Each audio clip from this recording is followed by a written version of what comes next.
समय हम भोपाल की बड़ी झील पे खड़े हैं और हमारे साथ आप देख सकते हैं कृति झा जी हैं, जो मॉडलिंग करती हैं और बुंदेलखंडी और काफ़ी फिल्मों में उन्होंने काम भी किया है।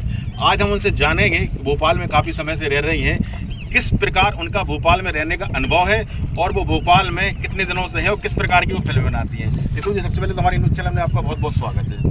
धन्यवाद सर। आप जो भोपाल में रह के कुछ फिल्में बनाती हैं, मॉडलिंग भी करती हैं, तो किस प्रकार से आप काम करती हैं भोपाल में?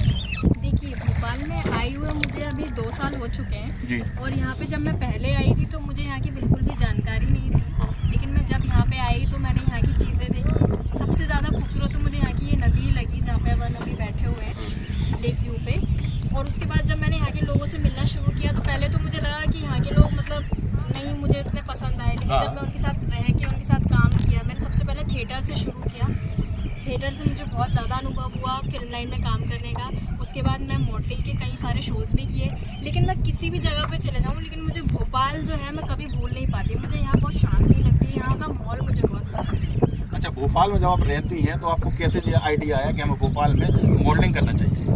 भोपाल में मॉडलिंग का ख्याल तो मुझे नहीं आया था। मेरा यही था कि मैं हमेशा से कोची को ज़्यादा प्रेफरेंस दे रही थी कि कोची में ज़्यादा स्कोप है, गोवा साइड में। हाँ। वहाँ पे बहुत सारे शोज़ होते हैं रैम के। लेकिन जब मैं यहाँ पे आई तो मुझे पता चला कि यहाँ पे भी उतना ही स्कोप है, कम है लेकिन है। यहाँ पे आपको सीखने को बहुत कुछ मिलेगा क्योंकि शुरुआत ही यहीं से हुई है और ये अपनी राजधानी है, तो स्टार्टिंग तो हमेशा राजधानी से ही की जाती है। तो मैंने सोचा कि क्यों ना भोपाल से ही शुरुआत की जाए। किस प्रकार की आप मूवी वगैरह बनाती हैं, किस प्रकार की मूवी में आप काम करते हैं?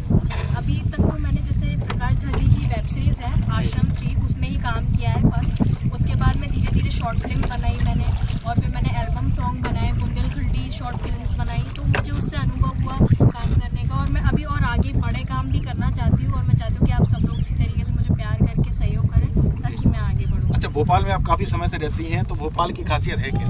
भोपाल की खासियत यहाँ की झील ही है, उसी की सबसे ज़्यादा तारीफ़ की जाती है, जिसको देखने के लिए लोग दूर दूर से आते हैं।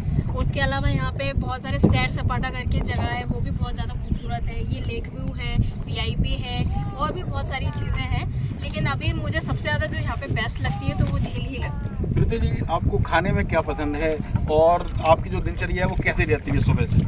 मेरी दिनचर्या सुबह जिम से स्टार्ट होती है, उसके बाद मैं अपने ऑफिस निकल जाती हूँ। फिर ऑफिस में जाके जब मैं काम वाम करती हूँ, उसके बाद जब मैं शाम को वापस आती हूँ तो फिर वही मेरी दिनचर्या फिर जिम में चली जाती है। फिर उसके बाद मैं खाना पीना बना के फिर उसके बाद अपना सोने की ओर चली जाती हूँ। अच्छा, जैसे कि आप मॉडलिंग भी करती हैं, आप फिल्मों में भी काम करती हैं, इसके अलावा और क्या क्या शौक है आपके? इसके अलावा मेरा डांस का शौक़ है जो मुझे बहुत ज़्यादा पसंद रहा है और मैंने किया भी है और अभी वो कंटिन्यू भी है, मतलब मैंने उसे छोड़ा नहीं है। अगर मैंने ये सोचा था जैसे अगर मॉडलिंग में मैं नहीं रुचि अपनी उतनी ज़्यादा निखार पाती हूँ तो फिर मेरा सेकंड ऑप्शन डांस का ही था। आगे क्या आपकी तैयारी है पढ़ने के लिए? क्या आप भोपाल तक ही आप सीमित रहेंगे या उसके आगे भी आप जाना चाहती हैं? नहीं, बिल्कुल मैं भोपाल तक सीमित नहीं रहूँगी, मैं इसके आगे भी जाना चाहूँगी। और मुझे लगता है कि एक ही जगह रहकर आपको कर्म क्षेत्र उसी को नहीं बनाना चाहिए, आपको अलग अलग जगह जाके सारी एक जगहों का अनुभव लेना चाहिए। जैसे ये आपने हमसे एक बार फ़ोन से बताया था कि आपका पत्रकारिता में भी कुछ रुचि है, तो वो रुचि आपको कैसे है? चूँकि आप अलग लाइन में हैं, आप मॉडलिंग में हैं, आप फिल्में बनाती हैं, तो पत्रकारिता लाइन में आपको कैसे रुचि आई?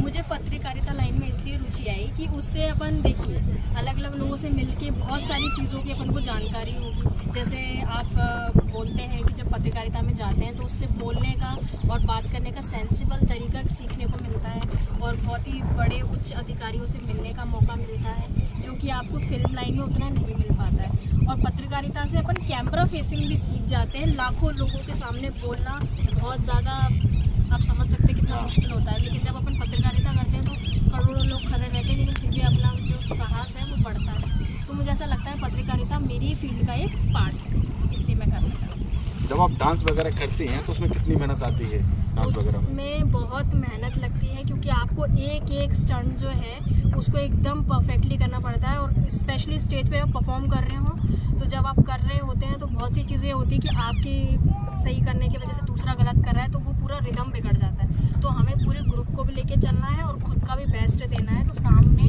हमें ऐसे रिप्रेजेंट करना है, भले ही कोई नहीं बैठा हो, लेकिन हमारी वो फाइनल रेस है। और भी जब भी आपके ऐसी कुछ फिल्में चल रही हैं जिनमें आप काम कर रही हो या फिर उसमें काम मिलने वाला हो?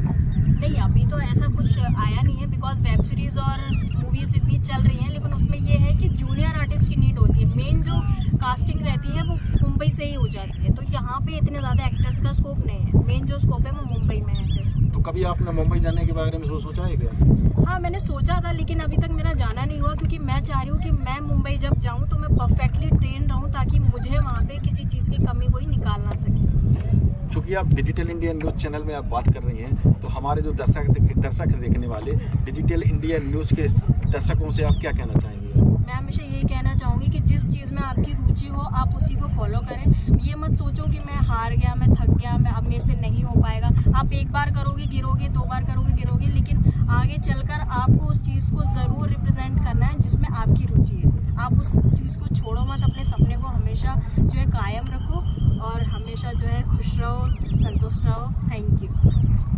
तो आप थी हमारे साथ ऋतु झा, जिन्होंने हमसे बात की। आज आप देख रहे हैं कि जो भोपाल की बड़ी झील है उसमें आज ऋतु झा जी का इंटरव्यू हुआ है और उन्हें भी अच्छा लगा होगा, मज़ा आया होगा। बहुत बहुत